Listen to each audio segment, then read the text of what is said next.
This is Jasmine Yvette, I'm MOUSA Hamden. and this is Mixed Company New Orleans edition.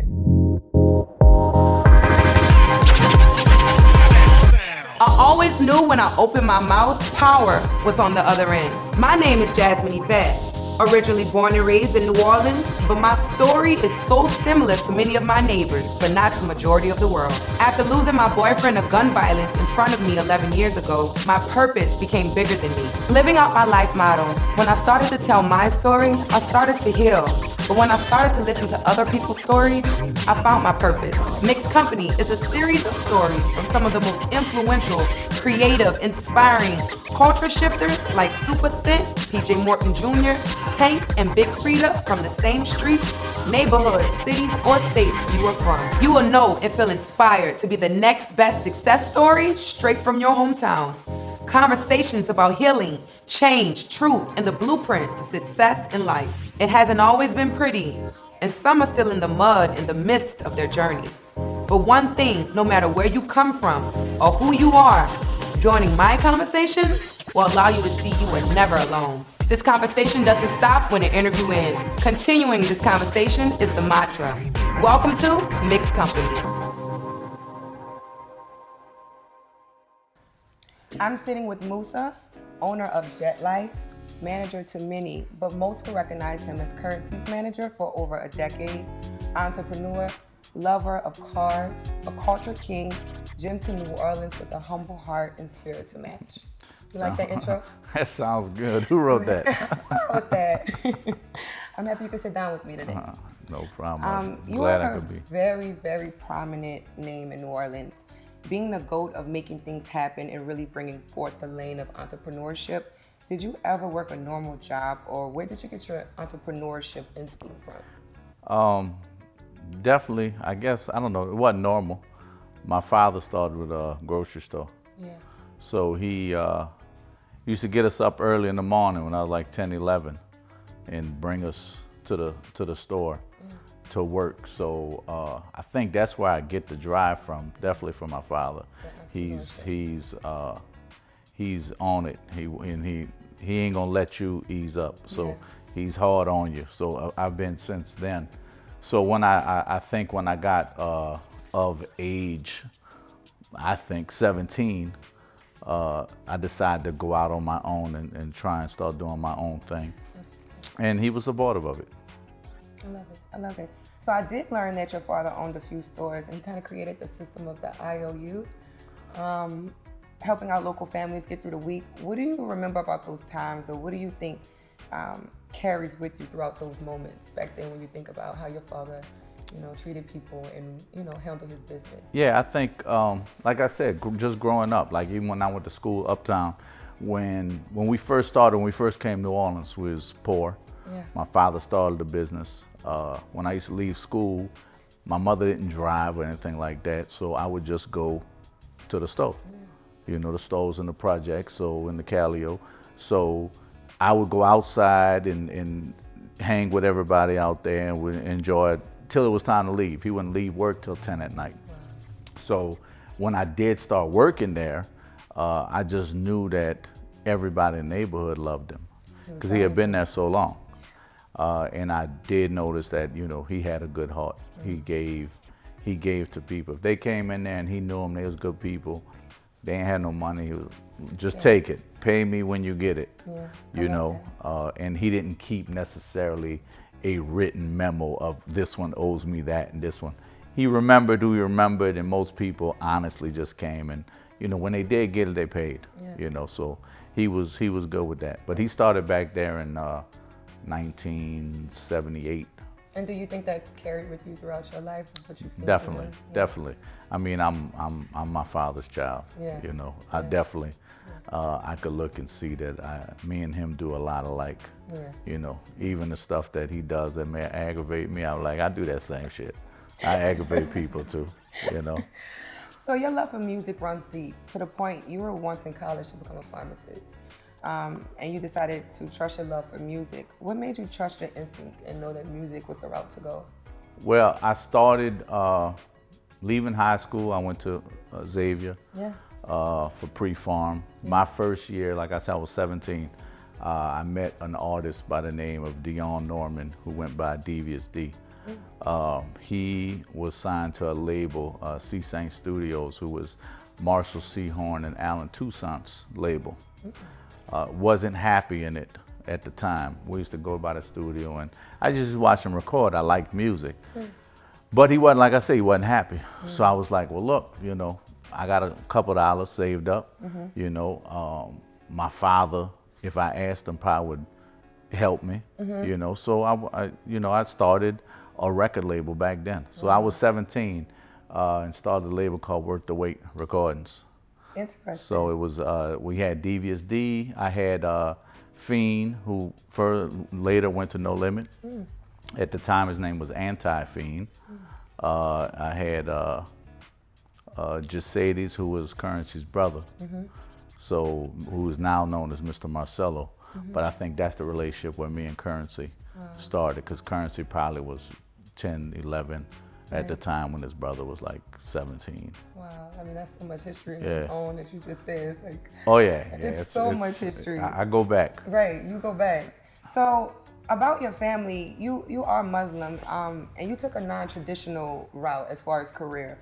Was that a hard thing for your family to accept? And then once they did, what was the pivotal moment in your career? They was like, all right, we understand what you're doing. I think my parents accepted it the whole way through. My mama didn't want me to quit school, which I didn't necessarily quit school. Okay. I did both at the time. So I finished, well, I'm gonna say this. I started pharmacy. I did 2 years college of pharm. I did 1 year pharmacy school. Got in trouble, and they wanted to put me on probation.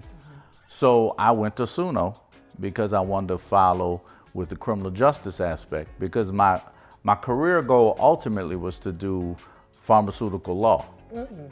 So I went to SUNO, finished there, or got to finish. When I went to graduate, they told me I was, I think, 3 hours short to graduate. And I was like, so you're telling me I'm not graduating because I'm missing a basic math course, but I took physics at Xavier and that couldn't transfer? So that kind of made me frustrated, but music was on an upturn for me, because at the whole time I was working all the way through it. Yeah. Music was making money, so I'm like, I'm not about to go back to school for 3 hours, and music is doing its thing. So I just, you know, I put 100% behind the music. And that was my next question to you, like, when did the love of music start with you? Like, who was as a child. That's what I was gonna say. Yeah. I was rapping in the 8th grade. Wow. So like, did you have dreams of being a rapper? Was that like a goal I think of yours? 8th, 9th grade, yeah, I wanted to be a rapper. But then I was like, I don't want to be a rapper. I'd just rather be, you know. Originally I started the label, like I told you. Then in Fiend actually ended up getting a deal with No Limit. He went to No Limit. I told him, like, you know, at the end they were friends. Like, if that's gonna get you where you want to be, then go ahead. And what year is this? Just to put the idea out there. Then you're gonna date me. I'm sorry. I'm not gonna allow you to date me. It was in the 90s somewhere, right? As they say, it was back in the G. So back in the G. You know what I'm saying? We'll say Fiend was at No Limit. Right. You do your history, your homework, you'll figure that out. Then he kind of left No Limit. And Fiend called me, and I quit the label thing because I was in partnership on a studio with a good friend of mine who also got in trouble, who ended up getting a 36-year sentence. And he came home 19 and a half years later on Obama bill. Appreciate that. Get my man out. So 19 and a half years later, he came back. But when he did that, I kind of backed away from music. I backed away from everything because I was like, I don't want, you know, me and him had dealings and wasn't trying to get into no kind of trouble. I spoke to a friend who was high up in government, and it was like, MOUSA, you should get a job.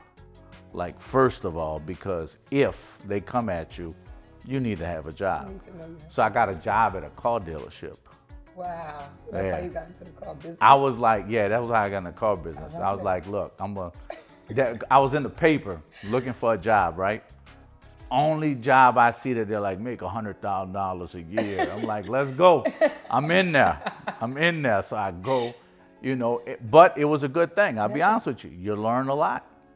I don't know how they're teaching them now, but they learn negotiations and all that. Yeah. You learn them at these car dealerships, as well as, the hustle, Because you've been in the car game a while, and that was going to be one of my questions to you. You have like one of the most successful car dealerships out here as far as transforming cars. And well, yeah, that's what the reason when I was at a car dealership for 2 years, 2 different dealerships. Both times I was probably one of the top salesmen, making a lot of money, but I couldn't deal with the 9 to 9 hours. I was like, I can't do this. Then getting suited up every day, and I was like, I'm cool. So I was like, I'm gonna just start. I started a rim shop. So my truck was at a shop getting painted, but they had a space in the front of the shop that was for rent. So I said, I'm gonna start a rim shop. So I started a rim shop. Then when Katrina hit, the guy who had the body shop decided not to come back. So I took the body shop as well. So we got into starting to just do everything, complete renovations, and Currency at the time before I started managing them was coming there, getting things done. We did a lot of stuff for Lil Wayne. We did stuff for Master P. So, we started doing a lot of football players, basketball players. So we was on a cover of Rides magazine a couple of times with our work. So, it panned out. It did pretty well for us. So, but that's just, I think all little boys grow up liking cars, So you are the owner of Jet Life. You've been Currency manager for over a decade. Tell us about how grounded and groundbreaking Jet Life has been for New Orleans. Well, me and Currency are partners. In Jet Life. Okay. A little background on how it started. He was with Lil Wayne. Right. Decided he didn't want to be there because he didn't feel like he fit with the way Wayne and everybody around him rapped. Currency was like, I don't sell drugs, I don't shoot guns, I don't want to rap about that. I ride skateboards, So, I was like, well, cool. He was like, I want to just start our own thing. So we started a company called Fly Society with Terry Kennedy, who was a skateboarder. But then we had a few issues of business. So then we changed the name to FS Jets, which is Fly Society Jets. But then it was like, that don't sound right. So then Jet Life came about. So, that was 08, 09. Yeah. So we started Jet Life, officially forming Jet Life, and we say 09. So at that point, we just, we was just an independent. I think we was on the forefront of the independent movement. We never necessarily had a big backing. So we kind of learned how to do everything on our own, hiring within to do whatever it is, media, videos, graphics, even to the point that we started the merch where we just started printing our own clothes to sell on tours and shows, and ultimately that has become a big And now thing. you have Jet Life, if I'm not mistaken, you have like a whole building for Jet Life. Yeah, we got a building on Canal. Yes. Of course, that's the premier street in New Orleans. It is. So that's I think for us like a sign of success. Because I remember when I first started with the record label, Cash Money had a building on Canal. They had an office at the Maison Blanche building. So I was like, Canal. It's Canal. Yeah. It's world renowned. Yeah. Everybody knows Canal Street. So to be on Canal Street is big. It's huge. It's huge. So now the record label and the apparel line, we have Jet Life Apparel, Jet Life Sports. Now we're going into sports management. I was going to ask you about that soon. And another question. We're expanding. Yes, I love that. So I would love to talk to you about the nonprofit you are planning and want to establish for New Orleans for kids. Yeah. What is your future idea for this, and how long has this been burning inside of your heart? I think, I see you got that information from Jennifer. Got that information from Jennifer. Jennifer. Jet Life Grind Academy Yes. is our nonprofit that we're hoping to start some educational classes for youth to teach, like I told Jennifer, I want to basically teach everybody everything that we know. So, you know, our videography department would teach that. Producers that I manage and producers that we've worked with, we'd have class for musicians to learn. So if you notice, I mean, New Orleans is a big jazz traditional. Exactly. And the thing is, you got a lot of people like, you know, the Jazz Fest Foundation. They do a lot of jazz classes and teaching the youth. But think about it. How many kids really want to pick up a horn and drums nowadays? Yeah, you got the people that's in the band. Yeah. But a majority of the kids want to rap, produce. They want to be actually connected to something like what you have. So why not teach them what they already have a strive to want to do, love that. and help them seek that, because it is, you know, one of the biggest money makers in the United States, anywhere in the world. Yeah. So why not teach them that skill if they already have a strive for that? I love that. I love that. So do you remember being called the Palestinian prophet? How do you think that name has manifested itself, and why back then you think that name was given to you? I don't know. I don't know why. Okay, Jen told me about this name. She told me I should bring it up, and you know, you manifested a lot in your life. Well, I mean, I think I was a proud Palestinian. Okay. You know, a lot of people. DJ Khaled's also Palestinian. Yes, he is. So I don't want to just say I'm a prophet. You know what I mean? I'm just It's telling a lot. you what she told me. That's a lot, right? This is the name you was given. That's a lot, you know. But yeah, you know, I was also known at one point as MOUSA the producer. Oh, okay, yes, exactly. Because I did also production music-wise before I was at the record label stuff, and after. Wow. You know. You're from that history. I didn't know that. Yeah, I did a lot. Carter 3, you know about that? I didn't know about that. Okay. Talk to me about that. The song called "Don't Get It" for Lil Wayne. Yeah. Produced that. Love that.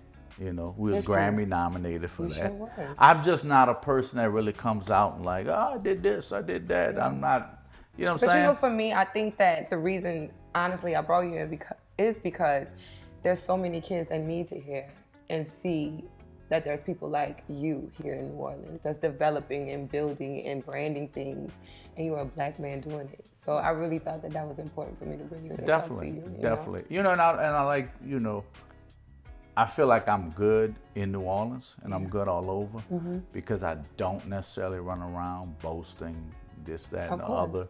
You know what I'm saying? You know, you're from here. Yeah. You know our city. I do. Boasting don't necessarily get you where you need to be or want to be.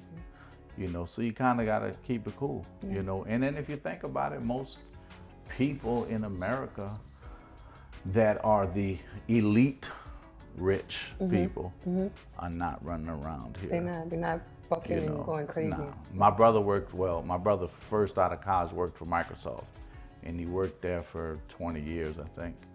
And he told me, like, when he first started working at Microsoft, Bill Gates drove a LS 400 Lexus. That was the only car he had.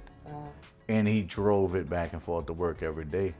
And he was like, you know, yeah, he was the richest man in the world. I'm like, for real? I mean, now he's probably spent a little change. Right. He's got a boat with a heliport and all kind of, I mean, but at that time to say like this dude that does a Microsoft picnic, which was crazy, we spent like $5 million a year on a picnic. It was ridiculous. I would go to this picnic and they'd have like, I'm saying, crates of 100 by 100 with all cold drinks with ice on top of them, and parachute people coming down, and it was food everywhere. Everything was free. Because we're talking about 2020. This had to be 2002. And they were doing all this. He was spending some bread, and I was like, oh. See, he came up with that concept of, and I think it's a great concept, and I want to employ it what we're doing, of the relaxed work area. Yes. You know, Microsoft was the first place that I know of, but you know, because this was before Google and all that, Facebook, you know, where you basically, when you went to work, they had refrigerators, they had chefs, everything was free. They didn't care what time you came to work, because he used to tell me, like, it don't matter what time I go to work, just get the as long as I get the job done. Exactly. You know, I'm 24-hour access, there's food in there, 24 hours, drinks, I don't have to go nowhere, there's a bed in my room, I can lay down and go to sleep if I want. I'm like, well, that concept actually, it worked, huh? He's rich. He's rich. He's Yeah. super rich. So you did speak about going into sports management. I'm just curious about that. From going from being a artist manager to doing sports, how did you get into that lane as far as career, and who have you managed as far as sports or been involved with? I was into sports. Okay. All right. I actually played sports in high school. Okay. You know, so it was cool. But A rapper slash sports person. Yeah, one of me and Currency's close friends, Stanley Parks. He played basketball in high school, and he was pretty good. And then he got in trouble. He ended up doing a few years and kind of messed up his career in basketball. Yeah. So, you know, he was around us, of course, after he came home. And, you know, I think we're a company that wants to create positions. Okay. So, you know, he knew a bunch of kids that played AU basketball and, you know, a bunch of people in football and stuff. So we just said, well, let's get into it. Let's see what we could do and help on that side. None of us are agents, so we haven't started an agency, you know, but me with my skill of management wise, because management to me is all the same. I don't care what you're managing. If it's a business, if it's a rapper, if it's a sport, you know, ultimately you're managing, you're just making good decisions. Good decisions for them. So our first signees were Tyree Griffin and Lamar Peters. Wow. So Lamar Peters has since played G League for the Westchester Knicks, who is the New York Knicks G League team. Tyree has gone overseas and played international basketball. Lamar's in a position now, he's got a bunch of offers out there to actually get signed to a NBA team. So we're building with that, as well as we're of course entertaining future athletes and talking to them. But our main direction is, I think we want to help athletes make the right decisions. You know, the problem is when you're young and you get a whole bunch of money, you do everything that you wanted to do instead of what you should do. Right. And sometimes you don't think and you spend, and then you realize at the end, I've spent it all and I don't have no more coming in. Or I haven't built anything to substantiate what Bring it back to me. Yeah, so, you know, we want to try at least teach that. Yeah, I think I heard Shaquille one time in his interview, he said he got his first $1 million and he bought his mom a car, his dad a car, and him a car, and $1 million was gone. Out of here. And it was out of here. Yeah, out of here. And then he said, I think he said to the fact that he knew then, he was like, he couldn't spend money that fast. Like in one day he spent $1 million. you gotta be careful. You gotta be careful. Yeah. You know, rather than that, taking $1 million, investing in a business that could create a revenue, and then using that revenue, that excess revenue, to lease a couple of cars. Exactly. Or buy a couple of cars and pay notes. So many people left New Orleans and came back. Even for myself, I left for over 10 years ago because the city just brought me so much pain. But you and your camp, y'all never left. No. Why is that? Why, when everyone else thinks you have to leave to get something and then bring it back to New Orleans, you believe in New Orleans enough that you can find it right here? Well, between me and Currency, we both, I think we love New Orleans. Okay. You know, I mean, even Katrina couldn't run us. Yeah, that's what I'm saying. Like, it's so many, you've been so many Katrina places. was August. We left in August. November, I was riding back and forth to New Orleans. Really? I would come to... There's nothing out here. First There's of all, nothing out here. I went to Atlanta. All right, I'm going to tell you who was out here. My barber. No. My barber was in Baton That's all Rouge. you needed. I refused, and nothing against Atlanta. I refused to let anybody in Atlanta cut my hair. I'm going to New Orleans. So every Friday, I rode to New Orleans to get a haircut. And stayed for the weekend. And then there was, you got to realize after Katrina, there was no place to eat and stuff. No so you'd corner find store. out who was barbecuing, you'd go by them. You know, they had a lot of people. They had one club open that they barbecued outside of, so we'd go eat there every night, you know what I'm saying? So it was cool, you know. Was it really cool? And then we'd ride back. We'd drive back to Atlanta and work, you know, and continue doing music. Right. You know, I think Katrina pushed us to do more music, you know, because it was a sense of, we felt like we lost a lot of stuff. And so no matter where you've been in the United States or across the world, it's just for you, it's no place like New Orleans. Nah. I mean, I love a lot of places and I wouldn't mind having a home in some places like LA or Miami, Atlanta, all beautiful places, but I would have to still maintain Something here. home base. I love that. I don't ever want to leave New Orleans completely. I may want to go to Miami for 2 or 3 months and come on back. You don't want to leave. I mean, this is, if anywhere you go, like you said, you've left, right? I love. Anywhere you go, you know one thing. They love New Orleans. They love us. So why do we hate it? We shouldn't. We should love it. Yeah. You know what I'm saying? People adapt to you. They love the way you talk. They love your food. They love everything about you. And the craziest thing people hear are always like, you know, I got to get out of town. And, you know, New Orleans is, you know, the crawfish in the barrel syndrome and crab in the barrel. All that sounds good. But if you really go elsewhere, you'll find out it's elsewhere same, too. The only difference is we're 1 million people. You go to Chicago, it's 12, 13 million people. So it's not, you don't bump into the same people as much. Yeah. You know, New Orleans, we just bump into each other too much. We're like, shit, it's you again?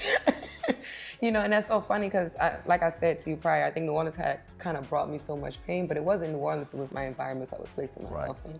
And when I came back home for 3 months, I came back for these 3 months to tape this. And I did that because of Corona, but when I came back, I realized I was like, my city is so beautiful. Like, why am I not here giving especially what I've learned from being in New York 10 years back to the city? And so that's what I'm doing, because I think we deserve it, and I think we need it. We definitely need it. Yeah. We definitely need it. I think, you know, everybody knows New Orleans is a hotbed for music, food, and, you know, some of the great chefs come here, from some of the great jazz musicians come from here, but, you know, our hip hop and R&B, and we really have a lot of talented people here, but we don't get the looks. You know, I always tell people like Atlanta and New York, a lot of stuff stems from there musically. Why do you think we're underestimated though? Why are we the underdogs? Because we're not a big city. You know, we're a B market any way you look at it. Regardless if in the world of tourism we're A. That's what I was saying. But in the world of music, we're a B, C market. So in that sense, you know, your media is in New York, of course, right? Your big radio stations, Clear Channel, is in Atlanta. So imagine me being an exec in Atlanta or in New York. Most execs are younger because they got to keep their ear to the streets, right? So where I'm going to go? To the clubs in New York or Atlanta. So what do I hear? New York or Atlanta music. Or if you're in LA, you're going to hear LA music. So of course, it's nothing against it, but it's the environment. So what can we do to create it then? We have to raise this market up. We have to get this market and get more execs in the music industry to realize that they do have talent here. That, you know, No Limit and Cash Money, who you have to give props to, two of the biggest labels, the best to ever do it. You know, the kind of deal that Master P did with Priority Records back then is unheard of. You know, for somebody to go in there and say, I don't need your money, and get an 85-15 split back in the day against labels that used to be the reverse, give the artist 15 and take, by saying, I don't need your bread, I got bread. You know, all I want is you to be able to get my stuff to these stores, but I'll pay for it myself. So it messed them up. And then for Cash Money to come turn right back around and do a $30 million deal, which was ridiculous at the time and today. I mean, if you think about it, Good Music signed a deal. Their deal was only $5 million at the time, at the height of Kanye's career. But Cash Money did a $30 million deal with independent music. There wasn't even the height of their career. They was at music that nobody worldwide even knew yet. You know what I'm saying? The hottest thing out there was 400 Degrees, you know, and it was still bubbling. Kanye had done dropped 2 albums and was doing crazy numbers, and they only gave him $5 million for a record label. Even I think Wayne and Fee Banks starting to squad up and then turning them to Young Money, Cash Money, and then Nicki Minaj and Drake coming from there. I mean, that even is huge for I mean, because they definitely started in you know, the careers of both Nicki and Drake. You know, I remember first meeting Drake here in New Orleans, and you know, he was cool then, and I mean, it was like, you know, he was under, and he wasn't, nobody knew him. You know, we was at the House of Blues. Yeah. Like, he was at the balcony just looking over in the That's crowd with crazy. everybody else. That's crazy. You know, when his first record came out. And I'm like, all right. Yeah, that's know? amazing. Well, MOUSA, it comes to a point where everyone should get their flowers. When you talk to many people and they place you in this light of a Suge Knight, a Dr. Dre, a Puff Daddy, Jay-Z, a Slim, Damn, what do you want people to say about you and your legacy when it's all said and done? I mean, I think I want people to be able to say at the end of the day, he was a shrewd businessman, but he was a good dude. Like, you know, he only wanted what was his. You know, I feel like I always tell people, I tell the young kids now in New Orleans, like, there's enough money for all of us. Like, you're not in competition with me. I've told a couple of people that, like, stop because I hear you're competing with me. I'm like, you're not, bro. You're not competing with me. It's not a competition. It's history. You know what I'm saying? This is money out here. It's enough money for all of us. There's no reason for me to fight you and you to fight me behind no bread. Yeah. You know what I'm saying? Get what's yours, I'm gonna get what's mine. You know what I'm saying? It happens everywhere else. Just, you know, New Orleans feels like You see the person right around there's the only corner. gonna be one king. Yeah. Nah, they got a lot of kings. You know, a lot of queens, a lot of, like I said, there's a lot of bread to be made. And with that being said, I was just going to say you are a king and a GOAT to so many people, especially the city of New Orleans. The infrastructure you've built cannot be compared or measured to anything anyone has done, and your presence is just as strong. I would like to give you your flowers, and on behalf of New Orleans, tell you thank you for everything you've done selflessly for us. I appreciate that. Thank you so much for this interview. Thank you. This is Jasmine Yvette, and I'm here with MOUSA, and this is Mixed Company New Orleans Edition. Thank you, and tune in next time.